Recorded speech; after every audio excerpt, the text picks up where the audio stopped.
Hello, what's up mga commanders? In today's video, medyo mahaba-haba to ha. Medyo pagpasensyahan nyo na ako. Meron tayong pupuntahan ng isang, what you call this, mountain village sa Switzerland. So, malayo-layo siya, no? Mga 3-hour bus ride from Zurich, Switzerland. So, like yung nakikita nyo ngayon sa video, nakasakay tayo sa bus. It's a double-decker bus. So, luckily nakapwesto tayo dun sa taas, sa front row. So, kaya kita-kita natin ang view ng mga dadaanan natin, mga gandang sceneries. So yeah. At the moment, nandito pa tayo ngayon sa Zurich City. So kakasakay lang natin ng bus, kakaalis lang natin dun sa pick-up location. So on the way dun sa pupuntahan natin na Village Mountain or Mountain Village ng Switzerland. So actually ang pangalan ng lugar nun is Grindelwald. So para siyang parang Harry Potter ang dating kasi ang location is mala Harry Potter talaga ang scenery. So matutuwa kayo kung tatapusin niyo itong video. So I'm sure ma-amaze kayo dun sa location na tinatawag na Grindelwald. So tourist attraction talaga siya. En los restaurantes en Sprague hay varios restaurantes y estaremos llegando a la zona de restaurantes más o menos pasadas las 1 de la tarde el día de hoy.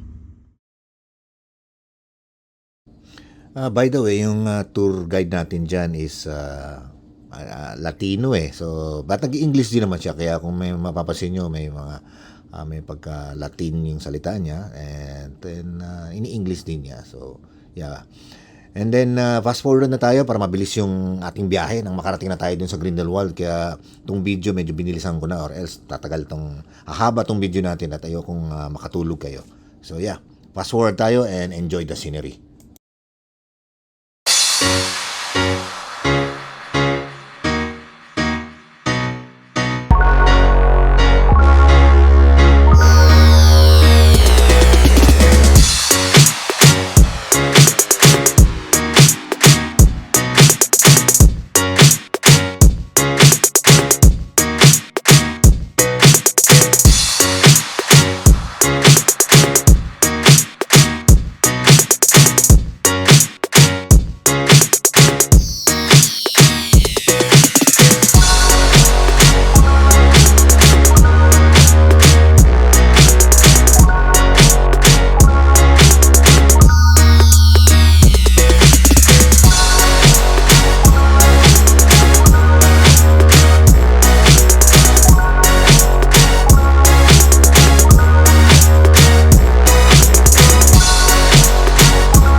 Actually, gusto ko sanang putulin yung ibang mga videos. Kaso, nanghihinayang ako kasi magaganda yung views yung mga dadaanan, mga scenery. So, tsagain nyo na lang panuorin para gusto ko kasi makita rin yung mga dinaanan namin maganda. Kita mo na may mga bundok, di ba? So, sabihin ko sa inyo mamaya kung ano yung ang mountain na yan. Yung dinadaanan natin, di ba? Meron siyang mga snow na sa paligid. So, kaya maganda. Gusto ko ma-experience nyo rin yan kung ano yung na-experience. I mean, makita ninyo kung ano yung nakita ko when I travel to Grindelwald.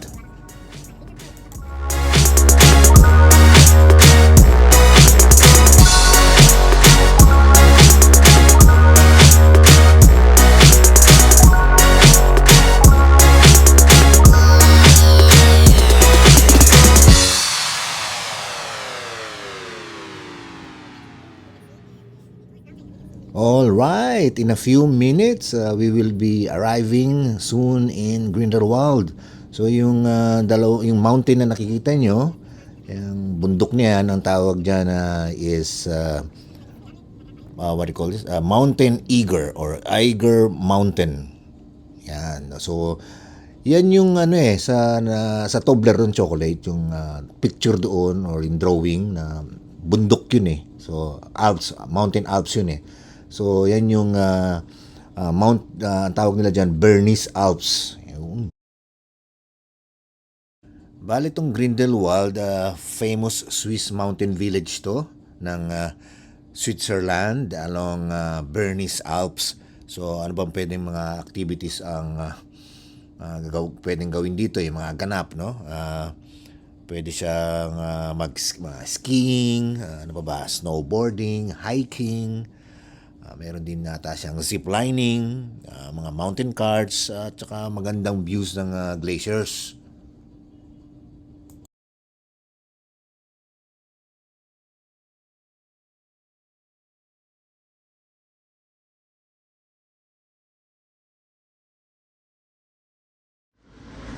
Welcome to Grindelwald, Switzerland.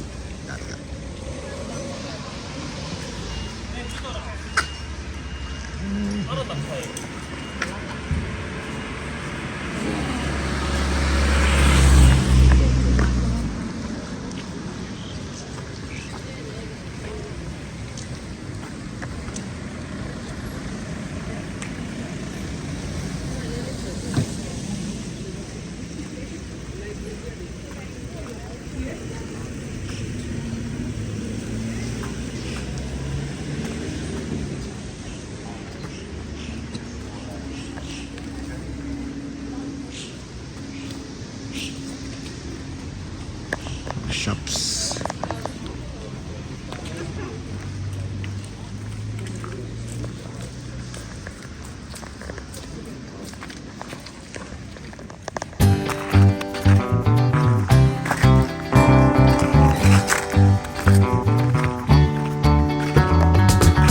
Nice place.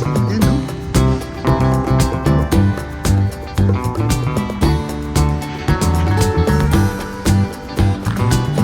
This is one of the tourist spots ng Switzerland, itong Grindelwald.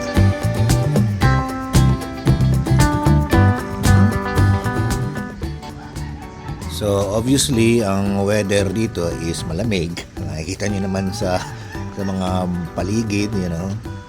Even sa mountain may mga snow in the mountain. Yes, malamig na siya, so hindi pwedeng hindi naka-jacket or naka-winter jacket. Moving forward, picturesque view.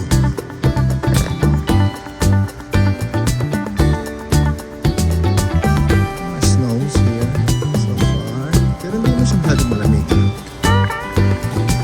parang ice na yelo talaga dyan.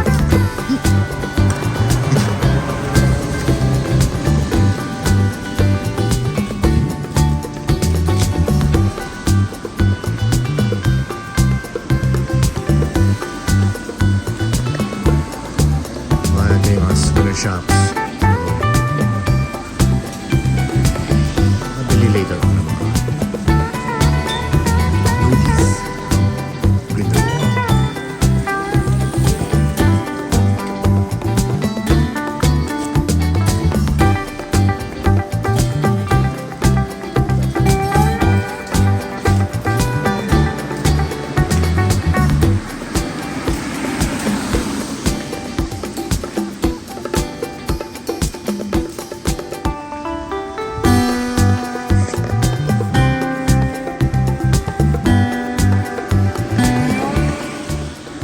Aside from bus, accessible din to by train if galing kang Interlaken. Interlaken isang place din yun, isang town. It's a tourist destination din. So tawag doon is Interlaken. So from there, pwede kang mag-train directly papunta rito sa Grindelwald. At pwede din siya by yung Eiger Express cable car. So yan yung transport na pwede mong gamitin papunta rito sa Grindelwald.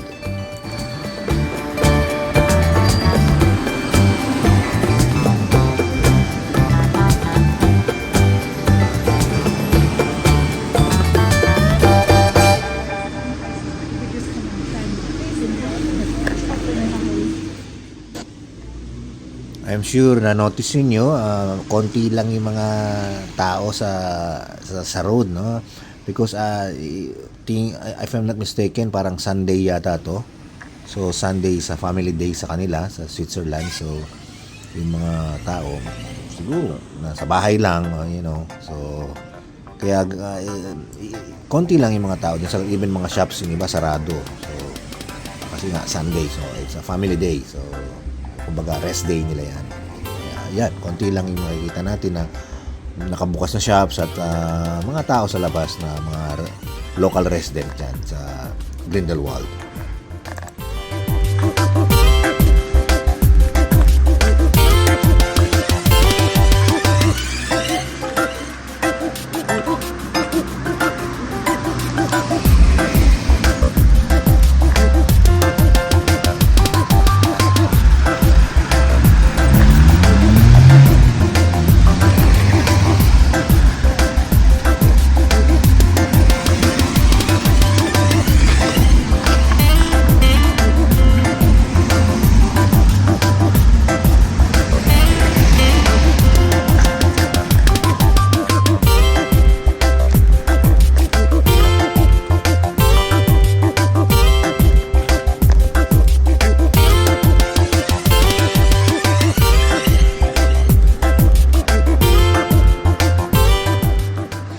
So ayan, lakad-lakad lang ako. So actually mas mahaba yan malawak. So maikli lang nilakad ko dyan kasi nakakapagod din. So incline kasi yung daan.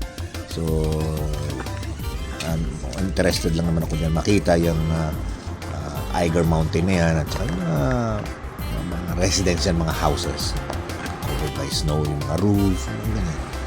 So, okay na ako dyan, masaya na ako. At least napuntahan ko siya, so masaya na ako. Hindi ko na kailangan maglakad ng sobrang layo pa. Kasi yung tour namin is limited lang. So, siguro mga 2 or 3 hours lang kami. So, kailangan bumalik na at baka maiwan tayo ng bus.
At dito na nagtatapos ang ating video regarding sa pag-travel natin dito sa Grindelwald. So, I hope nagustuhan ninyo. At although may kahabaan ito ng konti, gusto ko lang talaga ipakita sa inyo yung mga magagandang sceneries. So, I hope you like it and I'll see you again in my next video. Peace!